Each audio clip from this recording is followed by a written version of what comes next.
Very good evening students. कैसे हो बच्चों आप लोग सब? आज हम एक बहुत सुंदर पोएम करने वाले हैं जो लिखी गई है एलिजा कुक्स के द्वारा। Try again. Very beautifully written. All right, it is narrated like a story. एक कहानी जैसे नरेट की जा रही है बेटा। तो इस पोम में आपको क्या देखने को मिलेगा, मैंने एक छोटा सा डिस्क्रिप्शन लिख के रखा है। आपको ये देखने से समझ में आया होगा। एक स्पाइडर है, वेब पे क्लाइम, उसका जो घर होता है उसको कॉब वेब बोलते हैं। क्या बोलते हैं बेटा हम लोग? Cob web. इस स्पाइडर के घर को स्कॉब वेब बोलते हैं, राइट। जो बनाता है वो जाल बोलते हैं हिंदी में। So the poem try again it's a fun and inspiring story. एक स्टोरी है पोम, मैंने पोम में एक स्टोरी बताई गई है अबाउट किंग ब्रूस। किसकी स्टोरी है बेटा? ये किंग ब्रूस करके एक है, किंग था। Learning from a tiny spider, यानी एक छोटे से स्पाइडर से एक सीख मिलती है उनको। It teaches us that even when things are hard and you feel like giving up, यानी कि लाइफ में आपका हो गया मुझे नहीं चाहिए लाइफ, ऐसे कभी भी ऐसा आपके मन में आया तो भी आप मत हार मानिए। You should keep trying just like the spider did. ये छोटी सी मकड़ी देखिए बेटा, अगर वो गिर जाती है वापस चल के इतना दूर वहां पहुंचने तक प्रयत्न करती रहती है, करती रहती है। जब ये छोटी मकड़ी कर सकते हैं, क्यों ना हम कर सकते हैं? हम इंसान क्यों जल्दी हार मार जाते हैं? नहीं हार माननी चाहिए बेटा। तो ये ब्यूटीफुल कहा जो पोम है जो हमको बताई जा रही है कि हमारे किंग ब्रूस को बहुत निराश बैठे हुए हैं, तो ये मकड़ी देख के उसको उनको उनकी जो निराशा है वो चली जाती है। So let's begin with the story, with a poem which is a story like. Yes, ये बहुत बड़ी पोम है, इसमें 14 स्टैंजा है। हम लेसन में पैराग्राफ बोलते हैं मगर पोम में स्टैंजा बोलते हैं। तो चलिए मैं मेरा स्क्रीन शेयर करती हूँ और हम पोम के आगे बढ़ेंगे। Let me share my screen. Right. तो चलिए साथ साथ आप बुक पेज नंबर निकालिए। आपका पेज नंबर 17 है। बुक इतनी बड़ी पोम है, हम लोग साथ साथ पढ़ेंगे और समझेंगे कि क्या कहना चाह रहे हैं हमारी Eliza Cook. Right, the first stanza है, King Bruce of Scotland flung himself down in a lonely mood to think। यानी जो किंग, वो किसके किंग थे? स्कॉटलैंड के किंग थे। Flung himself down, flung himself down, फेंका नहीं, फ्लंग माने फेंकना होता है। मगर यहाँ पर वे बहुत ही लोनली मूड यानी कि अकेलापन और बहुत ही लो महसूस कर रहे थे, तो वैसे टाइप के मूड में थे। It is true he was a monarch. It यहाँ पर ये कैसे पढ़ने का बेटा? इट इज आई को यहाँ पे apostrophe डाला हुआ है। It is true, true he was a monarch. हालांकि सही है कि वो एक किंग थे, मोनार्क थे माने किंग थे। एंड बोरा, क्या पहनते हैं मोनार्क? क्राउन पहनते हैं। And bore a crown, but his dash was beginning to sink.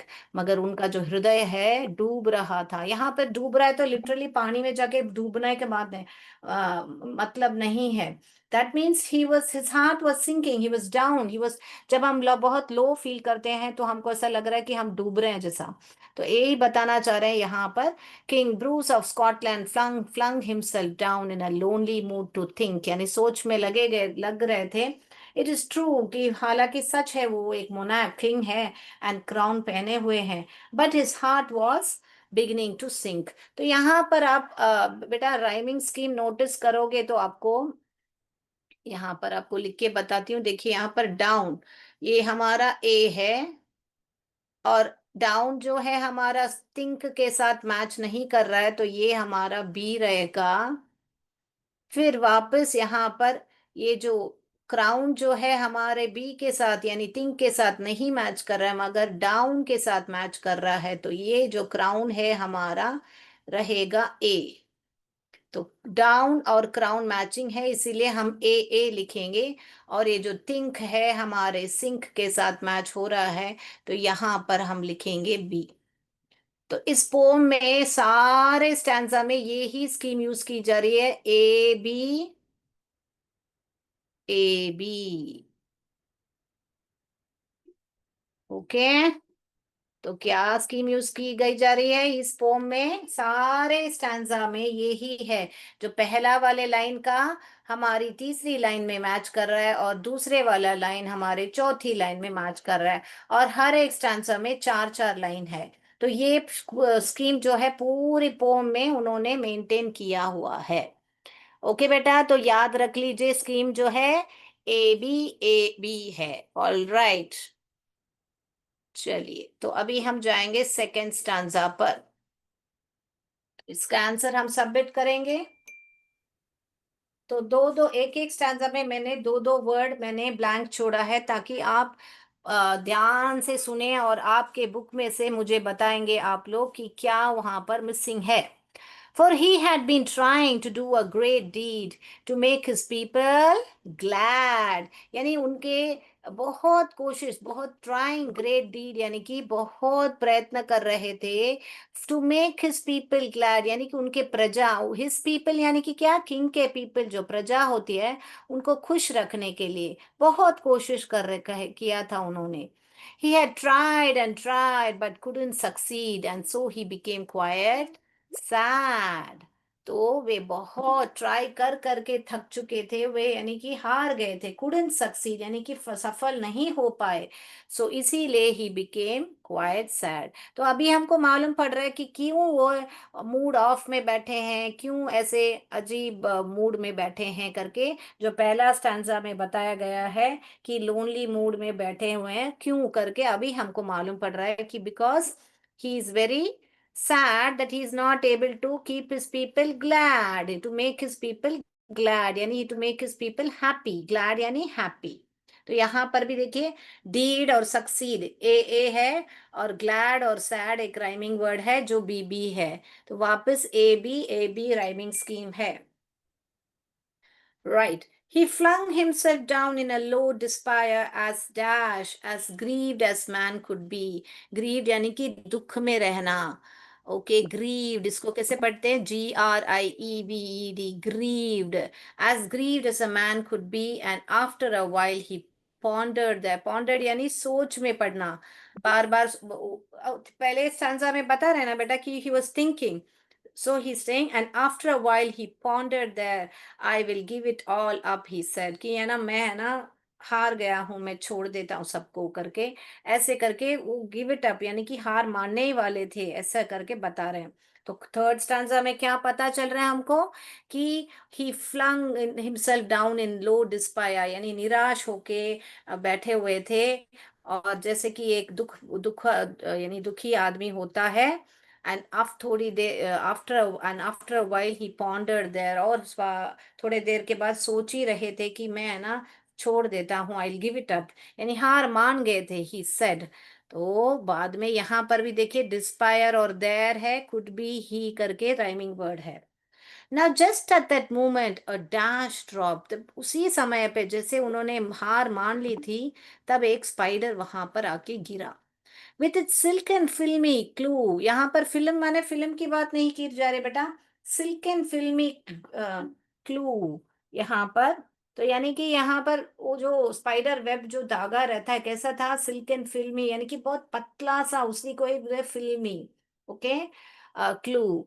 And the dash the king, कौन? The king in the admist of thinking. King क्या कर रहे थे? सोच के बीच में थे। मिस्ट मीन्स, मिड्स माने जो सोच के बीच में थे। स्टॉप्ड यानी कि सोचना बंद किया। Stop to see what the spider would do, और सोचना बंद करके उन्होंने क्या देखना शुरू किया कि स्पाइडर क्या करने वाला है। Okay, dropped, stopped, clue, do. देखा राइमिंग वर्ड क्लू और डू है, ड्रॉप्ड और स्टॉप्ड है। तो सारे स्टैंजा में वही राइमिंग है बेटा, ए बी मैं वापस वापस रिपीट कर रही हूँ। It was a long way up to the ceiling dome. तो यह एक यहाँ पर भी देखिए, यहाँ पे अपोस्ट्रोफी लिख के टी लिख के वॉस लिखा है, तो इसको कैसे पढ़ने का? It was a long way up to the ceiling dome, and it hung by a dash so fine.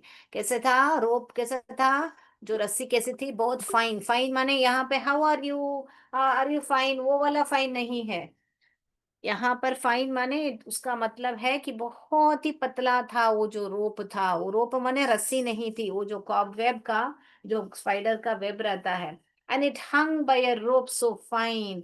तो वो सीलिंग में बना हुआ था जो उसका कॉबवेब, सीलिंग यानी छत जो होता है, रूफ होता है ना ऊपर, तो उस पर बना हुआ था। और वो जो है वो वहां पे लटक रही थी।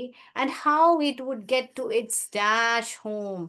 उसका घर क्या है, मैंने बताया आपको, कॉबवेब क्या है, cobweb home. King Bruce could not divine, यहाँ पे डिवाइन माने हमारा जो भगवान का डिविनिटी वो वाला नहीं है, डिवाइन माने यहाँ वे समझ नहीं पाए कि ये वापस कैसे जाने वाला है ऊपर, इतना इतना पतला सा रोप में जो लटक रहा है। उसके घर, जो उसका घर क्या है बेटा, कॉब वेब। तो आइंदा से आप घर में बोलो कॉब वेब को हटाना है, जाला को हटाना है, ऐसे नहीं बताओगे आप। जाले को क्या बोलते हैं हम, cob web, right.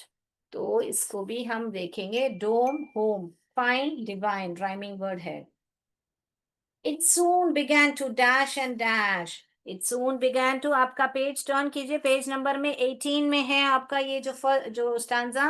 It soon began to क्या, It soon began to cling, यानी कि वो जो रस्सी जो रोप है बता रहे हैं, उसमें वो उसने झकट के पकड़ लिया, और क्रॉल यानी रेंगता हुआ। क्रॉल हम बच्चे कैसे रेंगते हैं जमीन में, वैसे वो धागे को पकड़ के ऊपर चढ़ रहा था, बोलने का मतलब है। It soon began to cling and crawl straight up with the strong endeavor. इसको कैसे पढ़ने का, endeavor यानी कि strong desire था उसका, straight up with strong endeavor, but down it came with slippery sprawl, as near to the ground as ever.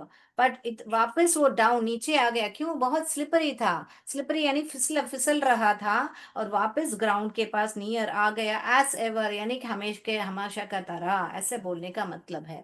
तो crawl, sprawl, Endeavour, ever का साउंड आ रहा है। तो आंसर सबमिट करेंगे हम, राइट। अगला, up it ran, not a second to stay, to utter the least complaint।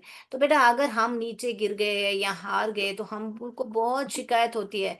एक तो शिकायत होती है कि जमीन ठीक नहीं थी इसीलिए मैं जरा बराबर भाग नहीं पाया, या तो दूसरा क्या बोलते हैं कि वो है ना, मेरी मैम ने अच्छा नहीं सिखाया इसीलिए मैं एग्जाम अच्छा नहीं कर पाया। तो हम लोग हमेशा कंप्लेन करने में लग जाते हैं, मगर हम कोशिश नहीं करते हैं। मगर ये जो स्पाइडर है उसने एक सेकंड भी वहां पर नहीं रुका, वो तुरंत ही ऊपर गया। Up it ran, not a second to stay, to utter the least complain, यानी कि एक छोटी सी भी शिकायत नहीं की, तुरंत फटाफट ऊपर चलता बना, ऐसा करके। Till it fell still lower and there it lay, a little digi and फेंट। तो till it fell still lower यानी वापस और भी नीचे गया, मगर फिर भी, and there it lay यानी पड़ा हुआ था, उल्टा पड़ा हुआ था। it dizzy and faint यानी कि चक्कर आने के टाइम में हम कैसे डिजी फील करते हैं, बेहोशी का तो उसी को ही फेंट बोल रहे हैं, ऐसे पड़ा हुआ था। तो फिर अभी पड़ा हुआ है तो हमारे किंग ने सोचा कि ये तो गया, अभी ऊपर नहीं चढ़ेगा, तो अगले स्टैंजा में देखेंगे हम क्या करता है हमारा स्पाइडर। तो यहाँ पर देखिए, स्टे, ले राइमिंग वर्ड है, कंप्लेंट, फेंट, इंट, इंट ऐसे साउंड आ रहा है, देखिए। नेक्स्ट, तो वापस यहाँ पर, its head grew steady, again it went and traveled a half yard higher. It was a dash thread, it had to tread. It was a delicate thread, बहुत ही पतला सा नाजुक थ्रेड था वहां पर। And a road where its feet would tire। तो क्या बोलने हैं यहाँ पर, क्या बोलना चाह रहे थे बेटा, इट्स हेड ग्रू स्टडी, फिर उसका जो सर है स्टडी हो गया। चक्कर आने के बाद हम भी स्टडी फील करते हैं ना, स्टडी माने क्या, अभी थोड़ा बेटर फील कर रहा हूँ करके चलने लगते हैं ना, वैसे उसको भी स्टडी फील हुआ। अगेन इट वेंट यानी वापस ऊपर चलने लगा, and travelled a half yard higher, और हाफ यार्ड ऊपर चला। It was a delicate thread, it had to tread, और अभी और भी पतला हो गया था वो थ्रेड, और उसमें उसने ट्रेड करना था यानी कि सफर करना था। And a road where its feet would tire, और उसके जो फीट यानी उसके जो पाँव हैं, 8 पाँव होते हैं ना बेटा उसके, उसके जो पाँव हैं और भी टायरिंग यानी उसको थकावट महसूस होने वाला है। तो अभी यहाँ पर देखिए, वे यहाँ पर वापस अगला वार जाते हैं हम. Right. Yes. Again it dashed and swung below. Again it fell and swung below. उस वो again वापस गिरा, वापस ऊपर उठा. But again it quickly mounted. वापस mounted यानी ऊपर चढ़ना. Okay. And again it quickly mounted. Till up and down, now fast, now slow. कभी कभी ऊपर, कभी नीचे, कभी तेज, कभी धीरे, ऐसे जा रहा था. तो किंग सब ऑब्जर्व कर रहा था. 9 brave attempts were counted. तो किंग ने काउंट किया कि 9 बार वो नीचे गिरा, ऊपर चढ़ा, गिरा, ऊपर चढ़ा ना, वो अभी तक ऊपर मगर उसके घर पे पहुंच नहीं पाया था. इसका बोलने का मतलब है. तो क्या बोला? Again it fell and swung below, but again it quickly mounted. तो वापस उसने माउंट किया. Till up and down, now fast, now slow. कभी अप, कभी डाउन, कभी फास्ट, कभी slow. 9 brave attempts were counted. तो 9 brave attempts उसने काउंट किया था. तो यहाँ पर देखिए, below and slow, mounted, counted rhyming word है. अगला स्टैंजा पर जा रहे हैं हम. अभी देखिए, हम हैं 10th स्टैंजा में. Sure cried the king that foolish thing. तो किंग ने समझा कितना बेवकूफ है ये, बार बार गिर के ये ऊपर चढ़ रहा है.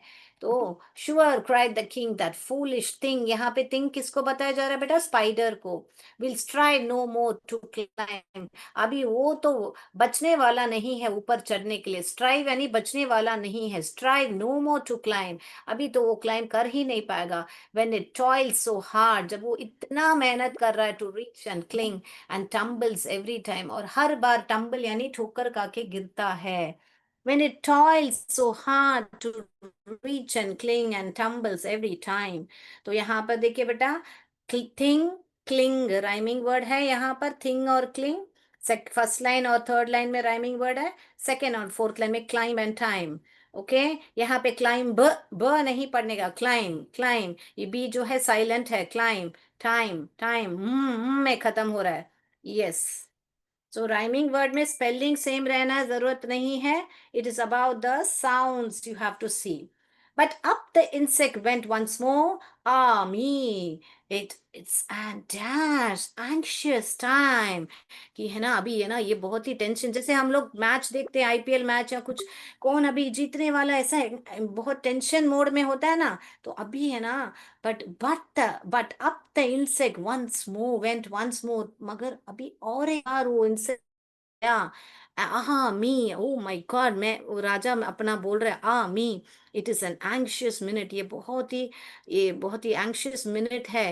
He is only a foot from the cobweb. और 1 फुट का दूरी ही है उसके घर में जाने के लिए. Cobweb, door. यहाँ पे डोर क्यों बताया जा रहा है बेटा? जैसे हमारे घर में दरवाजे हैं, ऐसे उसको, ऐसे एक इमेजिनेशन बताया कि कॉबवेब डोर खुलने वाला है उसके लिए. Oh yes. Will he lose और विन इट. क्या वो लूज करेगा या जीत जाएगा? ऐसे करके हमारे किंग अपने आप से सोच रहे हैं. जैसे हम आईपीएल मैच देखते हैं, कौन जीतेगा कौन हारेगा, ऐसा.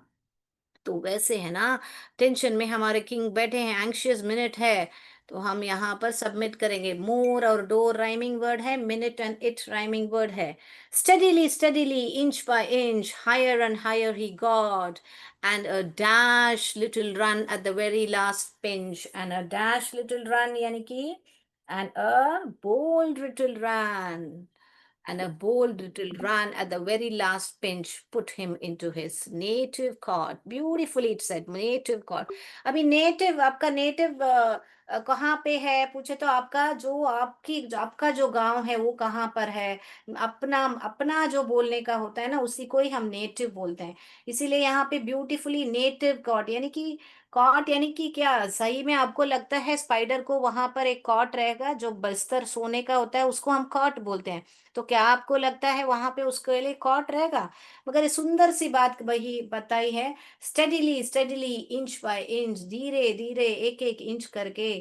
Higher and higher he got, ऊपर पर ऊंचाई पर चढ़ता गया। And a bold little run at the very last pinch, यानी कि लास्ट मोमेंट में उसने एक बोल्ड यानी कि बहुत ही बहादुर से उसने जो एक रन निकाला, put him into his native God, तो वो अपना घर पहुंच गया, यानी उसके नेटिव कॉट में पहुंच गया। Put him into his means उसकी बहादुरी की वजह से वो अंदर चला गया।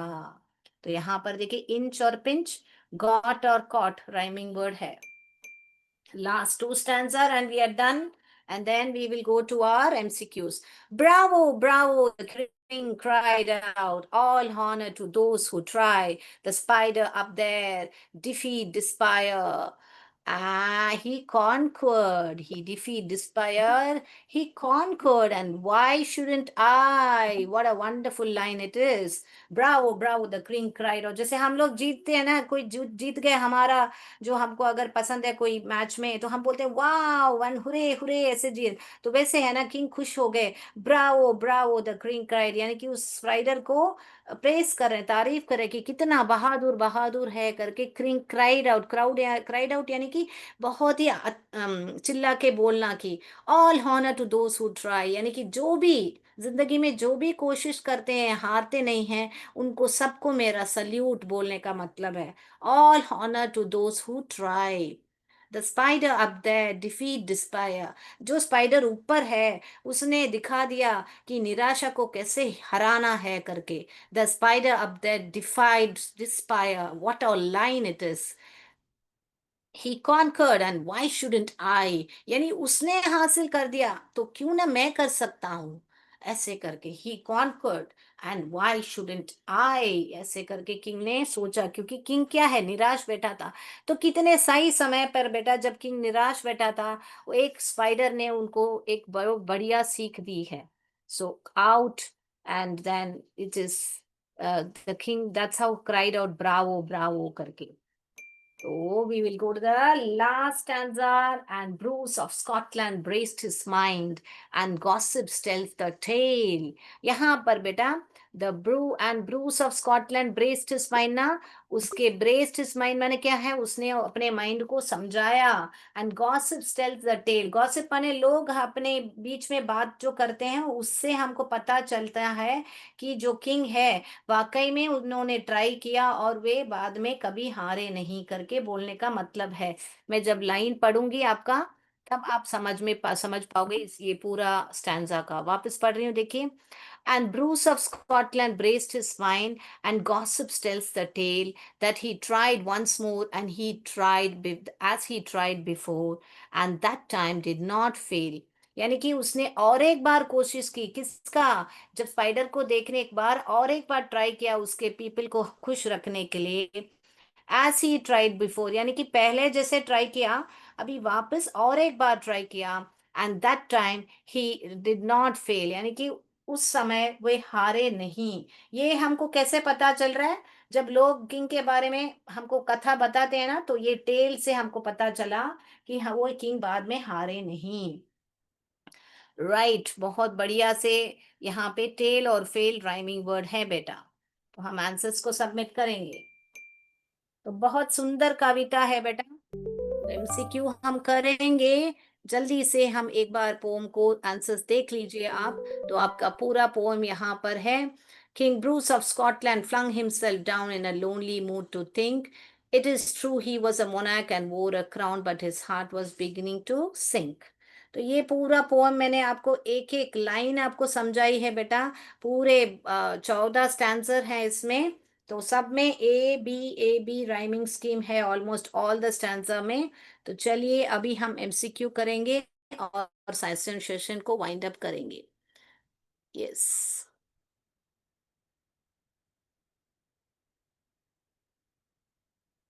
चलिए first one, what is the main message of the poem try again? A always be best, never stop trying despite failure, win at any cost, avoid taking sorry about my throat. Okay, avoid taking risk.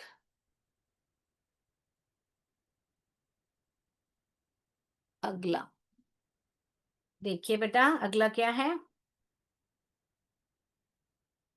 Right, लिख लिया है। What is the main message of the poem? क्या message है? Right. According to the poem, what should we do if we fail at first? Poem के हिसाब से अगर हम हार गए तो क्या करना चाहिए पहले? A give up, B blame others, C try again, wait for help. क्या करना चाहिए?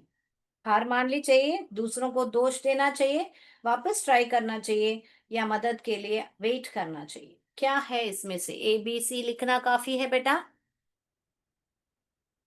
Which quality is being emphasized repeatedly in the poem? A. Honesty, B. Patience, C. Perseverance, D. Intelligence. इस पोम में कौन सी क्वालिटी को बार बार दोहराया जा रहा है? Honesty, patience, perseverance, intelligence. Right. अगला जाऊं मैं. What does the poet say about success and failure? A. Success comes with effort. Failure is permanent. Success often comes after many failures. Success is not important. What does the poet say about success and failure? हो गया बेटा.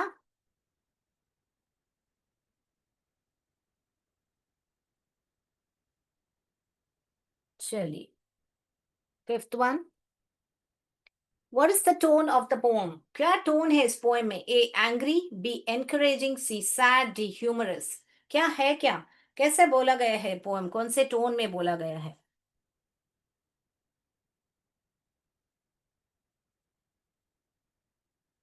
Right. What does the poem mean by this? A lesson you should need, heed, I mean. A warning to avoid mistakes, advice to keep trying and learn from failure, a rule for winning competitions, a message to study hard. This is a lesson you should heed. What does the poem mean by that? हो गया बेटा.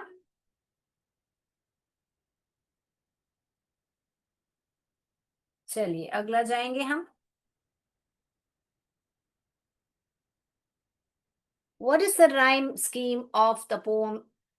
A. First one A B B है, या B A B B A है, या C A B है, या D A B A है? कौन सा राइमिंग स्कीम है यहाँ पर? राइट. अगला जाएं हम.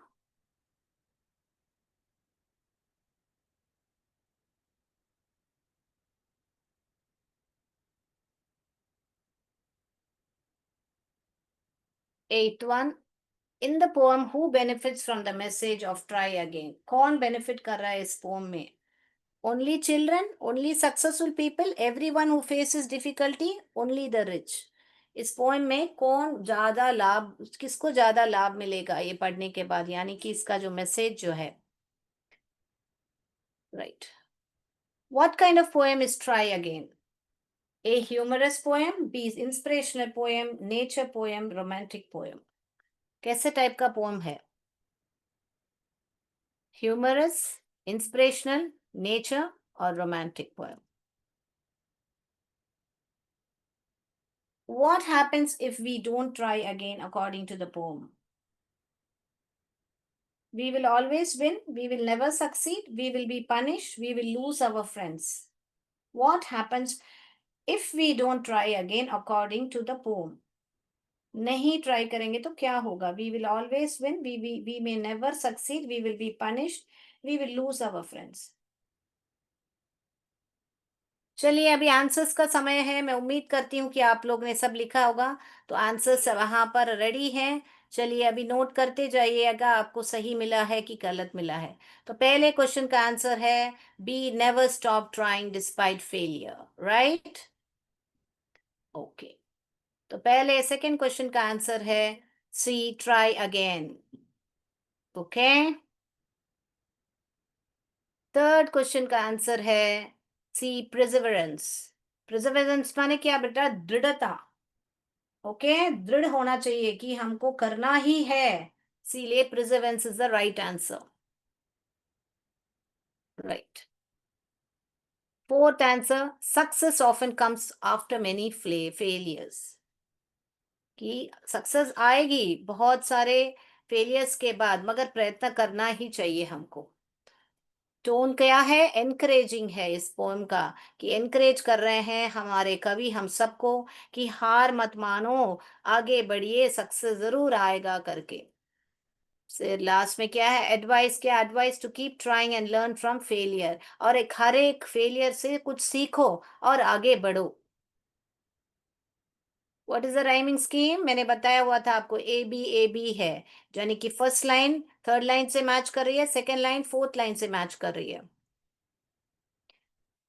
को जो आखिरी वर्ड है मैंने बोलने का मतलब है, कौन किसको बेनिफिट है ये पोएम? हर एक जाने जो अपने लेवल में जो डिफिकल्टी फेस कर रहा है, उन सभी लोगों के लिए है ये poem. Every one who faces difficulty. What kind of poem is try again? बहुत ही इंस्पिरेशनल पोएम है, प्रेरणा देने वाली पोएम है। हम सबको इंस्पिरेशन मिलता है बेटा इससे। What happens if we don't try again? According to the poem, क्या हो जाएगा? We may never succeed. अगर ट्राई ही नहीं करेंगे तो हम सक्सीड नहीं होंगे, बस इतना ही होगा। So what happens if we don't try again? According to poem, जैसे हमारे किंग निराश होके बैठ गए थे, तो वैसे हम सक्सीड नहीं होंगे। ओके, तो हमको हमारे स्पाइडर जैसे ट्राई करते ही रहना चाहिए। तो आज के लिए इतना ही बेटा, मैं उम्मीद करती हूँ सब आंसर्स आपने सही लिखा होगा। ओके, तो आज के लिए इतना ही बेटा। जय विद्या शक्ति, जय भारत, जय हिंद, धन्यवाद, थैंक यू सर।